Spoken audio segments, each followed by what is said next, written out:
Assalamualaikum warahmatullahi wabarakatuh. Alhamdulillah, salatu wassalamu ala rasulillah. Amma ba'du. Apakah kamu terpaksa jadi manusia? Jadi manusia? Jangan sedih, jangan terpaksa, sebab kita lebih baik daripada malaikat. Lebih mulia karena Allah yang telah menetapkan kemuliaan itu. Dan sesungguhnya telah kami muliakan anak-anak Adam. Kami angkut mereka di daratan dan di lautan. Kami beri mereka rizki dari yang baik-baik.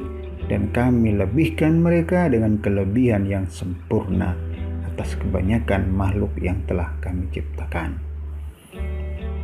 Surat Al-Isra ayat yang ke-70. Ya, memang kebanyakan orang menilai bahwa makhluk paling hebat itu malaikat. Tapi maaf, keliru sekali. Kenapa? Karena Allah yang menggariskan manusia lebih hebat asal mau bersyukur dan mendayagunakan potensinya. Sebab baru diciptakan saja manusia sudah mulia, menjadi makhluk yang ahsan ditaqwim. Laqad khalaqnal insana fi ahsani taqwim. Sungguh kami telah menciptakan manusia dengan penciptaan yang terbaik. Mau bukti? Oke deh. Malaikat yang lebih dulu diciptakan dari Adam, mengapa harus bersujud menghormati Adam? Karena Adam dibekali oleh Allah kekhususan berupa akal dan pikiran untuk mengarahkan nafsu. Malaikat punya akal tapi tak punya nafsu. Wajar kalau dia baik-baik saja, wong gak ada tantangannya, ya kan? Beda dengan manusia, begitu banyak tantangan hidupnya. Menurut MH Ainun Najib, malaikat itu adalah makhluk yang statis. Mau ditempatkan di masjid atau di tempat-tempat apa aja, atau di tempat-tempat misal di diskotik pun dia tidak akan pernah tergoda. Kenapa? Karena malaikat diciptakan dengan bersih, karena dia statis. Itulah malaikat. Ketaatannya itu statis, tidak seperti manusia. Berbeda dengan manusia kalau ditempatkan di masjid akan menjadi baik. Tapi kalau ditempatkan di tempat yang buruk, belum tentu dia menjadi orang yang baik. Tergantung bagaimana dia bisa mengendalikan dirinya. Luar biasa. Jadi kalau kita udah jadi manusia, mengapa harus terpaksa? Bukankah kita semua dari tanah dan akan dikembalikan ke tanah?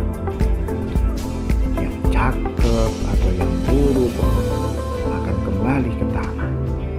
Kaya, miskin, punya jabatan, gak punya jabatan, pasti akan mati.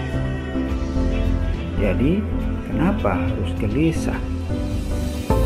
Bedakan dirimu dengan amal terbaik. Sebab yang berbeda belum tentu baik, tapi yang terbaik pastilah berbeda. Sekali lagi, yang berbeda belum tentu baik, tapi yang terbaik pastilah berbeda. Kamu hitam, kritik, pede aja lagi. Tak ada waktu untuk rendah diri, ada waktu untuk pesimis. Tak perlu kau gelisahkan karena warna kulitmu atau warna rambutmu. Allah tidak melihat tampang kita, keren atau tidak bukanlah masalah. Berkaryalah, itulah fokus penting bagi kita. Ingat, pebasket hebat Hakem Lajuan yang hitam, Muhammad Ali yang hitam jadi petinju yang sukses. Begitu pula Malcolm X juga dari orang berkulit hitam.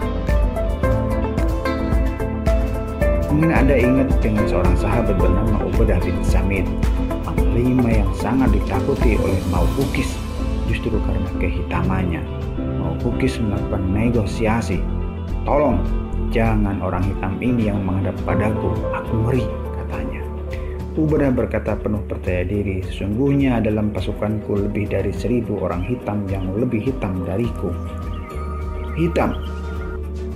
Kerenkan diri dengan iman di hati, iringi hari dengan ibadah dan akhlak terpuji.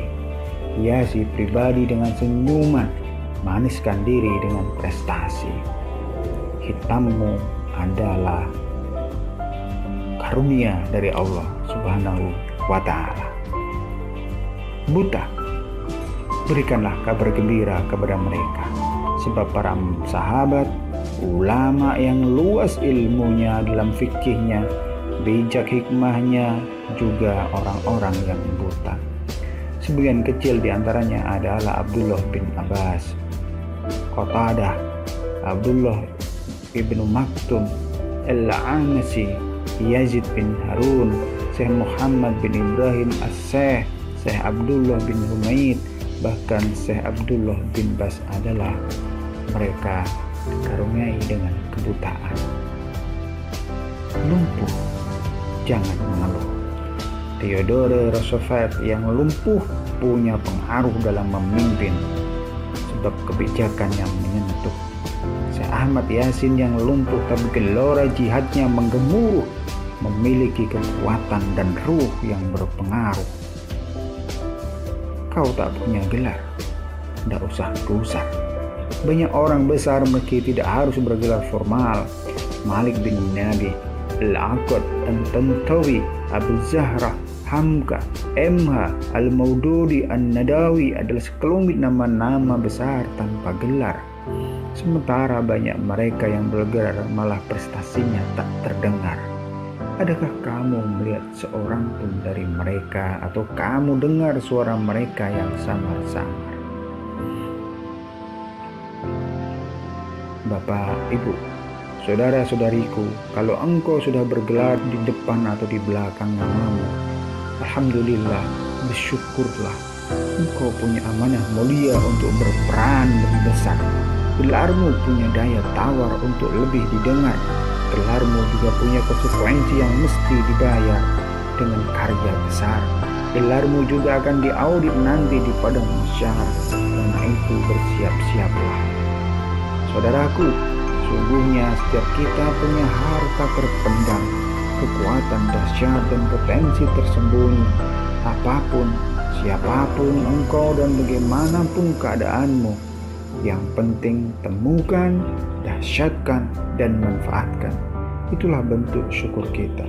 Jadilah orang terkaya dan paling bahagia, seperti pesan Nabi, merasa puaslah dengan apa yang telah Allah tentukan untukmu dan kamu akan menjadi orang yang terkaya. Kekayaan itu ada di dalam jiwa. Jangan menyerah, gali potensi yang masih ada, cari dan temukanlah.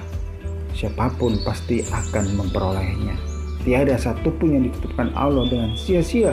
Rabbana ma khalaqta hadza batila, termasuk diri kita. Masih banyak cara untuk menjadi diri kita, menggali potensi, menemukan solusi, dan meraih kemenangan luar biasa. Seorang sahabat Nabi tidak mempunyai perbekalan untuk berperang. Ia memerangi jiwa, menahan nafsunya, mengelola amarahnya, dan bersedekah. Sedekah yang sangat besar dengan kehormatan jiwanya ketika tidak bisa adil dalam perang Akbar. Namanya Ulbah bin Zaid, sahabat yang miskin papa, tak punya apa-apa meski sekedar sedekah dengan sejumput kurma. Ia gelisah karena tak bisa berkiprah, tak bisa ikut berjihad dengan hartanya. Namun kondisi ini tidak lantas membuatnya putus asa melihat masalah, patah arang, menatap halang rintang. Ia bertekad untuk berpartisipasi dengan segala kemampuan yang ia miliki.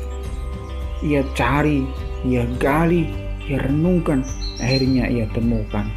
Di saat malam semakin gelap pekat, dingin menjilat, ia pun menangis berkhulwat, menyendiri, menghampiri kehadiran Allah. dekat dan semakin dekat dia mengadukan segala kondisinya kepada Allah. Ya Allah, Engkau mewajibkan perintah jihad dan aku ingin sekali menuruti segala amar titahmu, tapi aku tiada memiliki apapun yang bisa kupakai berjihad bersama Rasulmu. Sungguh malam ini aku akan bersedekah kepada setiap umat Islam dengan mengadukan ketidakmampuanku. Allah mengabarkan kepada nabinya secara komplit kondisi yang menimpa dan apa yang dilakukan Utbah bin Zaid. Ketika pagi menjelang, Nabi menghampiri dan bertanya dengan bijak, apakah engkau yang semalam menyedekahkan kehormatan dan harga diri? Sungguh Allah telah menerima sedekahmu. Karena itu, lapangkanlah hati.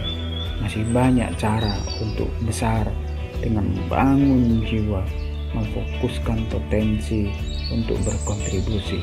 Banyak yang bisa kita lakukan. Jangan buang-buang energi. Bila kita tidak memfokuskan energi pada pekerjaan besar, ia akan dihabiskan untuk mengurusi perkara yang remeh dan tercela. Wallahu a'lam bishawab. Assalamualaikum warahmatullahi wabarakatuh.